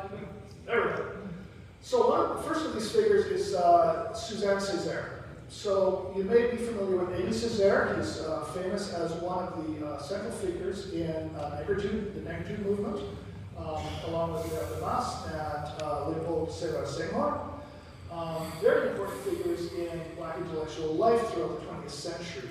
Suzanne Césaire was married to Aimé Césaire for a while. They split up. She was a figure in her own right. She was a very, very significant thinker, I think. She was an editor for a journal called Tropique. Next slide, please. In Martinique. That was during the war years. That was 1941 to 45. And so her approach to negritude was different than sometimes what you see in some of the other figures' approach of negritude. She was not particularly interested in excavating some sort of metaphysical black essence of some sort that was somehow different from any other essence. Next slide, please. She was much more interested in looking forward rather than looking back. So this was the journal that she edited. I know it's far too small for anyone to read anything there. Next slide. So she talked about things like this. She said about poetry, for example, that Martinican poetry will be cannibal or it will not be cannibal. That's what she said. What she mean by that? What she meant was that poetry must draw on itself. It must draw on its own life. It does not draw on the colonial structures around it, nor does it take the easy way out. She had no use for sappy sentimental literature meant to just make people feel good, to keep them in their place. Even if that placekeeping was done by the Martinicans themselves, she would rail against her own people. Why don't you look to the future more and not simply settle for life as it is? She's no romantic. Even more pointedly, next slide, oh yeah, you're on, great. Even more pointedly, she said that it cannot be a backward return, a resurrection of the past. She said that every living strength must be brought together to become conscious of the incredible store of varied energies until now locked up within us. Right? So she is really interested in figuring out what it means to take a step forward by not being kind of locked into the view that you've always had, but able to think something new. So next slide, please. One tool that she used quite a lot for this was surrealism. So the surrealist movement was very prominent in France during this time, and she was friends with many of the major figures in that movement. And here's what she says about that.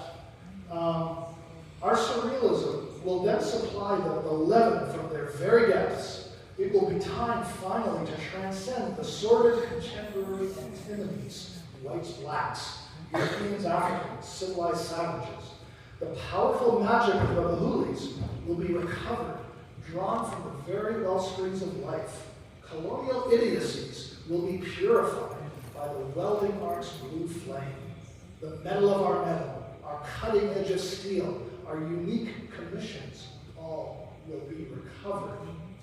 And then she ends that off with surrealism, tightrope of our hope. So what she's looking at, I mean, if you know anything about surrealism, we often think of it as kind of a dream world, an imaginary world that's turned into art. You know, there are many surrealist artists that have strange visions.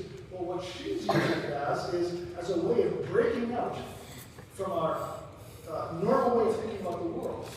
It doesn't have to be this way. We can think differently. So, Suzanne says there, I think it's brilliant. Tendai said, he's a young scholar. I had the privilege of being in conversation with him in Bayreuth, Germany last fall, last October at a conference. He gave the keynote lecture, and then what they asked me to do was to have a conversation with him in front of the crowd for about half an hour, and then we went to questions. And it was great. I mean, I knew his work before, but I'd never actually met him. But I knew within 5 minutes of meeting, we were going to have a great time. You know, we talked about, you know, the ways in which pain becomes lodged in the body, and not just in the individual body, but the collective body. He's really interested in figuring out how we can kind of shed the heritage of oppression, shed the heritage of racism. We talked about John Amory, the Holocaust survivor, who John Amory talked about his body no longer being able to dwell in the world, not just dwell in a particular place, but the result of the Holocaust for him was that he could not dwell in any place. There was no place that was home for him anymore. His body was just not at home in the world. So for Sithole, Black thought is about looking forward. It's not about restoring order. It's about, finding freedom. And so we talked about what that looked like. What does freedom look like? And you know where he went? He went to jazz. And I was so happy he did. What he said was, look at the jazz, especially during bebop. Right? You have the Miles Davis Quintet, for example. Right? You have this play off of each other of these people who are not executing a written score, but they're working off of charts. They are, everyone has their moment. Everyone is doing more than they even thought that they would be able to do. I don't know if you've ever had this experience. We talked about it when we talked about science, about expertise. Have you ever had the experience of being so in the moment, so into something that you don't even know what you're going to say next, or what you're going to do next? Maybe you're in sports, or maybe you're in music, and all of a sudden something comes out of you, and you're like, damn, where'd that come from? Wow, I didn't know I could do that. Have you ever had that? I mean, there's that moment where you actually just create something. And what Sithole was arguing was that is jazz. That is the moment of jazz where people make that moment possible together for each other. Right? there is freedom there. Now, here's why this is important. When you think about the notion of freedom, when you're facing all of these, the history of slavery, apartheid, colonialism, all of this, it might be tempting to think that there is no freedom until you solve those issues, until you solve those problems. Once we get that right, then freedom is possible. And in talking about jazz, what Sepoli was trying to say was, there is freedom possible right now. Yeah, we got to get that stuff right, but there's freedom possible right now. Miles Davis knew very well the world that he lived in. Right? He was under no illusions of the world that he lived in, and yet he could create freedom right there, on the stage. Right? Freedom is possible now. And so what does that look like? What does it look like to imagine that? What does it look like to not have to just wait until all the problems are fixed in order to be free? Right? Doesn't mean you're not going to do that stuff. Of course you will. But that's what jazz is. Number 3 person. Next slide, please. The third person is Sylvia Winter. She is one of the grand old theorists. She's respected in post-colonial theory and Caribbean literature. And my gosh, if I had to make a list of all the things all the areas she draws in, would be here all day. She is just an absolute, incredible person. Still alive, and I think she's 97 now or something like that. But she talks about something even more ambitious. What she wants to do is reboot humanism. Right? Now, what's that mean? Right? Well, it's tempting to think about humanism as something which has had the imprint of well, frankly, people that look like me. White, male. That's what humanism looks like in the European setting, right? The of the human is the person that looks like me, right? Owns property, white, male, straight, all of that stuff, right? And what Sylvia Winter wants to do is she wants to reboot that whole conversation about humanism. Because she thinks that once you do that, once you have that image in place, you'll stop the creative energy. There is no creation possible. And all you're trying to do is live up to a specific model. Right? So A does the wrong model, but B, we should have a different kind of logic for humanism. So what she's interested in is figuring out how is it possible to think the future in a manner that does not simply fall into the patterns of the past. And it is so tempting to do so. Now I want to give you an example here. I promise I'm almost done. Next slide, please. So in 1964, there was, I don't know how many of you know this, a Zambian space program. And this was during the space race between USSR and the US, the race to the moon.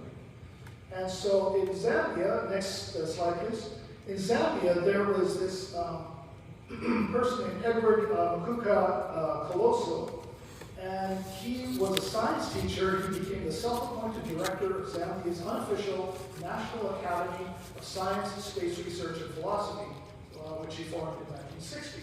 And so what he did was he claimed that that Zambia was going to beat both the US and the USSR to the moon. So he recruited what he called Afronauts. And he was planning to send one person and 2 cats to the moon. Trainees would roll down hills in barrels and swim on tire swings to simulate weightlessness.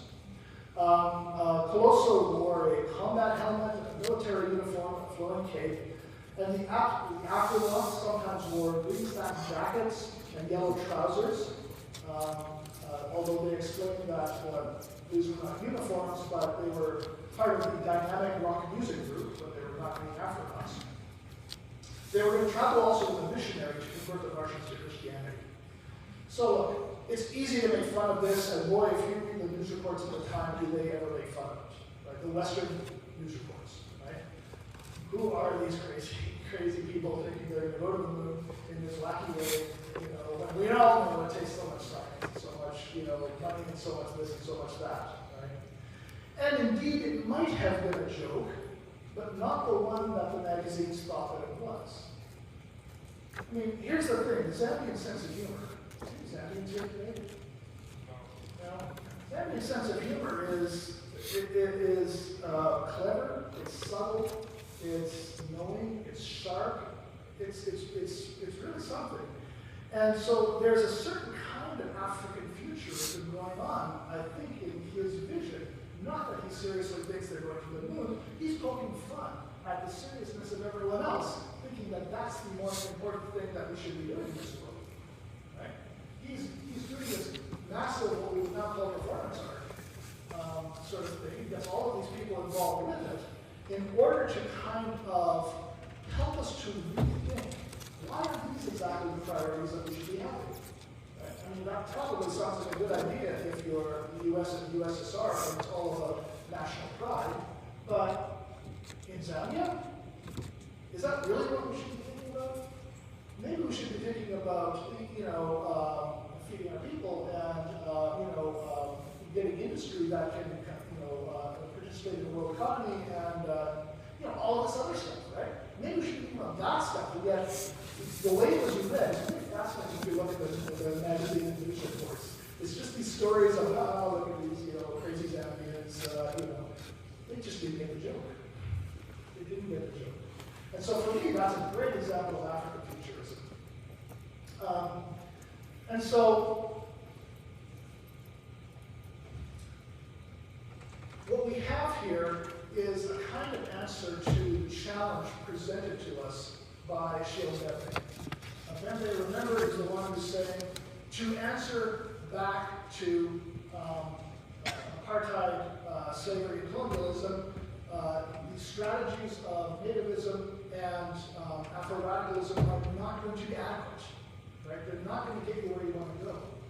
What should we have instead? Well, we have three answers here. We have Suzanne Césaire, who's telling us we need to find ways to rethink, and we need a tool to do that. She uses surrealism to do it. Right? We need a way to rethink what the future could look like on our terms, right? On African terms, not simply on the terms of someone else that thinks we should be doing something different. We have secondly, Tendai Setole, who says, we all got to become jazz musicians, folks. Right? We all got to figure out what it means to actually work in a community, to not think of ourselves as first and foremost individuals, but first and foremost part of the group. Right? And that can take different forms in different occasions, different times, but it's more than just kind of adding up the expertises, as it were, of individuals and saying, okay, there's our group. Right? If you are not finding a way to create, if you are not, if there's not what we call affordances, if you do not have the affordances, that is the ability to see something new, something possible within the group that you are part of, it might be worth reflecting on what it would take to get there. Right? I mean, groups can bury you up and make you fly. Groups can shut you down and turn you into a role, and nothing more than that. Well, what does it look like to fly? And then thirdly, we have Sylvia Wynter, the grand old theorist herself, who says we have to do a much deeper project. It's rethinking how do we think of humanism that's not just in the back of our minds, that image that the Enlightenment had given us, that pinnacle of humans is whatever white people, like male people, people that look like me, whatever that means. What does it look like to rethink that? She goes into great detail on that. If anyone wants to read it, I'm sure I can point you to some things. But she is, she made a career of trying to figure out what that looked like. So, I think these three are the way to think an African future, and that would include in how we normally think about Afrofuturism, which is literarily, science fiction, all of those sorts of things. You can see in Laura Forrest's writing, her science fiction, she's trying to do that. She's a child of Nigerian parents living in Arizona. You can see that in a number of other figures who are now trying to think, how do we not just replicate a storyline that is going to end us up at, like I say, billionaire capitalism as the solution to problems, but ends us up with something much richer than that. Next slide. And that is what I've got. So thank you all. Oh, sorry, no. I promised I was going to go back to John B. And I just about forgot to tell you about John B. again. So B is the guy that if you remember, we talked about Sasa and Zamani, and it looks like he's talking about a version of time which does not look very far into the future. I think we should be looking at B as somebody who's saying we only face an uncertain future, and now we have to figure out what are our resources in order to deal with that. The resources within African tradition may well be ancestors, they may well be elders, they may well be history, they may well be theory, they may well be art, they may well be music, they may well be proverbs. You know, you could look at any culture as a storehouse of what it has to draw on to deal with an uncertain future. But for me, I think he's giving a very positive message and not a limiting message. He's not saying, well, Africans have no sense of the future. No, he's saying Africans have a respect for the future, and they don't have the hubris to think that they can control it. Now, not all Africans everywhere, obviously, but this is an African approach, in the would argue, to looking at the future in a manner that can actually be constructive and not simply live. All right, now I'm done. Last slide, please.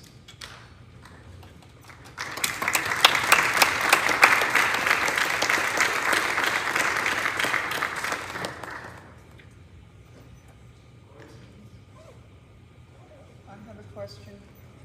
What is it that gives you hope with Wright and Cesare and shit? Cesare, yeah. What is it that gives you hope when you put those three together, their thoughts about the future in terms of Afrofuturism? Right. Well, in a certain sense, they each have a component of what I find very hopeful.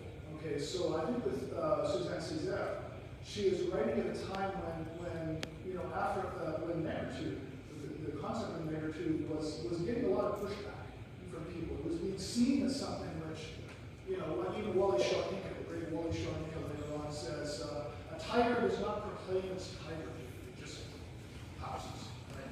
And so narrative was being seen as something which was trying to give a kind of essence to blackness, as over against whiteness.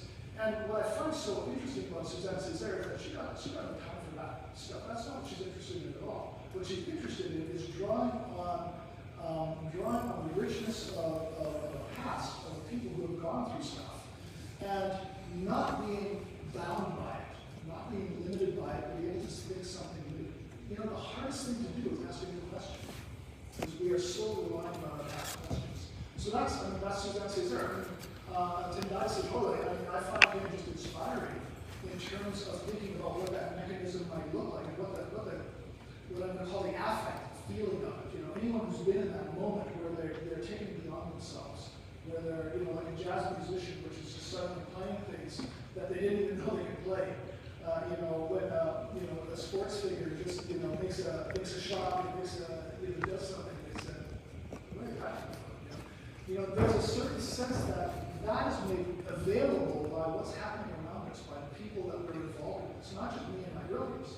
It's, you know, all the stuff around us makes possible those moments for us to go beyond ourselves. That's hopeful to me.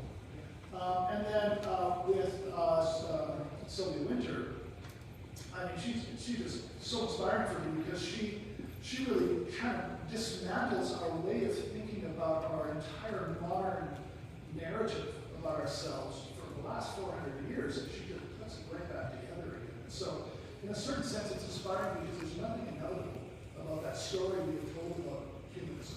A lot of people want to get rid of humanism because humanism has so much weight of oppression. You know, yeah, we talk about the human, but which humans are we really talking about? Well, she says it doesn't have to be, but it has been. And so she gives. So I think there's hope in all three of those, but in different ways. Does that make sense? I got it. Absolutely. I think it's great. Yeah. I love it. You mentioned Martinique. Yes. The World Conference of Mayors met in Martinique in 2008. The mayor there in Martinique served for 51 years. The longest serving mayor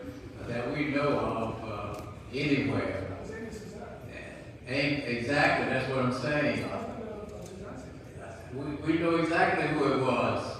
The World Conference of Mayors convened there, and I was just telling the mayor of Union Springs, Mayor John McGowan, and all of us, we were there. But he served for 51 years. He was leader not only in Martinique, but also in France. Okay? Okay, another question?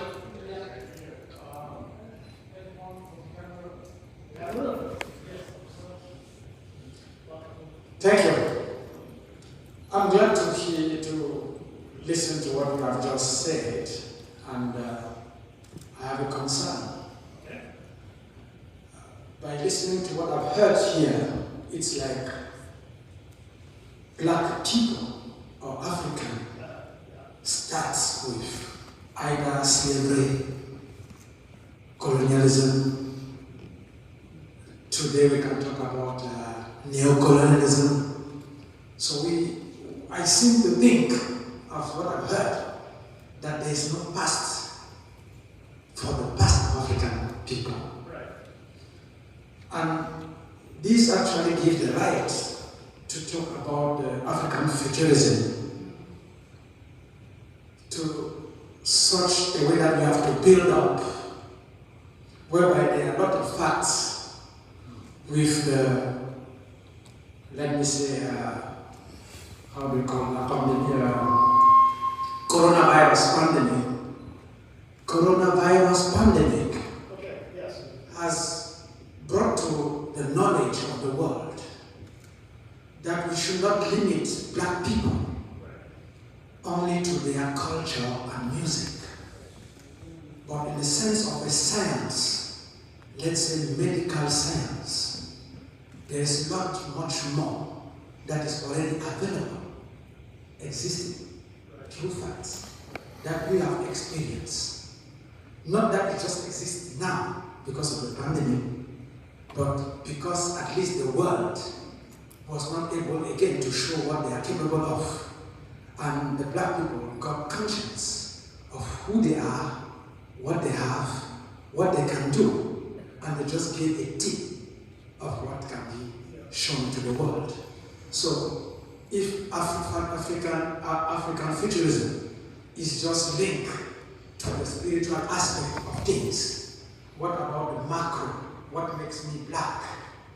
Means my physical body, how to keep it alive, how to maintain it, how to treat it, and how to transform and maintain the nurture into which we are living.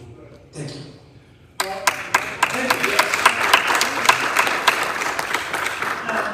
So let me just respond to that, which I think is a really important comment that you made. My sense of what comes out of the African experience is a very kind of, I do a lot of work in place and space. So what is place? Well, place is the kinds of experiences that people have, the kinds of concepts that they use to make sense out of the place. So let me use an example that's not medical related, but another example, a couple of examples actually from Kenya. So in Kenya, you have, they had a banking system that was very difficult to actually access for many people, and you had a landline telephone system that also broke down a lot. And so what you had was the invention of essentially online banking. It's called M-Pesa, and you probably know about it. And so if you're in Kenya, this is where you exchange money now, right? And it was done originally because people were aware enough of the situation that they were in, and then they had some really incredibly good ideas on how to jump ahead. And frankly, they were basically leading the world. They were leading the world on internet banking when that first came out. Here's another one, Kenya again. There was election violence, and I think it was 2005 in Kenya. And people wanted a real-time way of telling where that violence was and to kind of being able to describe it. And so some smart digital people put together a program called Ushahidi. And so Ushahidi became the potential for people, again, with their cell phones to report in, oh, there's violence here. It was like very quick, very real time. So they were able to map that very quickly. Well, this made a huge difference in understanding how that violence was happening, who was motivating it, and it became a tool that was useful in things like the Haiti earthquake, for example. It was used there to figure out where resources were needed. It was used in a lot of other places. Now it's a tool that's become very significant, and it's been copied and modeled and all of that. But again, here are people who look at their situation not as something which is, here's the barrier, here's the barrier, here's the barrier, but here's the really clever and interesting solution that nobody else has thought of, and we're in a place to think of it because of our unique situation here. The reason it hasn't been done somewhere else is because people haven't been motivated to do it. Right? But we gotta do something here, and so they came up with it. So that's the really incredible innovation that I've seen. And I've used Canada, but there's lots of others across the continent I think that we can talk about. Good. Do you have a question or statement? What? Yes, I have a question. She was there first. You have a question because we have a time issue here. Go right ahead. Go ahead with your question. Thank you. My question is, how do you take the whole idea of the isolation, singular organization, individuals who are parallel, who don't interact? How do you what is the conscious peak, maybe, to deal with I lost my word, but it's the isolationist that you think you're minus of only you, no one else. How do you break that up into come together? Yeah. Come together. And I like your comment on jazz. Very good. I used to play jazz. Yeah. Play jazz bassoon. Oh, that's fair. That's cool. Your question is so important. And, we see it not just in the African continent, but around the world. I mean, in Japan, we see people who kind of put themselves in their basements and just play video games, for example. Bringing people together is one of the hardest things we can do. I think there's a couple of things we can think about. Doing is usually better than talking. So finding something that people can do together is, like when bodies moving together. For whatever reason, going for a walk or, whatever. That can be an open door, I think. I think starting top down is always the hardest way to do it, right? If you say, we should all be together, we should have these principles of agreement, and, we share, well, that's a lot of stuff up here, right? People want to break bread together. They want to do stuff that they care about together. And so I guess my only answer would be, what can you find to start that's practical? And it might have to be the right person to invite somebody into that. It might not be, for example, me to invite somebody, it might be somebody else who has more credibility. But the other thing is scale, right? Are we talking as one small community, or are we talking as one nation? Right? Because these are problems in both of those scales, but I think the responses would be quite different. Excuse me, in the interest of time, if you have a question, please give it to us. Yes. We need to stay on schedule. Understand. Thank you. I was going to say it in English and French, but I'm going to go in English right away. Okay, so we got Eatonville as a model, and some other example, you gave us some example from the African continent.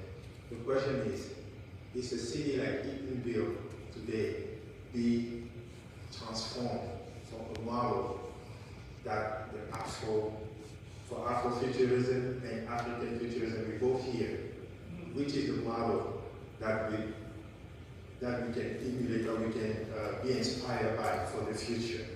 I think I missed that. I just want to know if you have something for us. Well, and And will it be too different in the Africans from the continent will do the thing the Afro will do, or is it some model that it will be that model? Yeah. Well, so two quick answers. One is that on the questions of Eatonville itself, I will defer to my colleagues Julian, Chambliss, and Scot French, and Nathiri, and a number of others who know this far better than I do. Good. But I think we can look for models elsewhere and adapt things. I mean, you know, Africa and the U.S. are very different in many ways, but not so different in other ways, right? We do face similar challenges sometimes, but it takes people time to each other. Maybe you know, we're trying to get to lunch so we can actually have those talks. Well, there are a couple of introduced. Dr. Alman, did you have a question? Okay, good. Let's give him another round of applause. Thank you.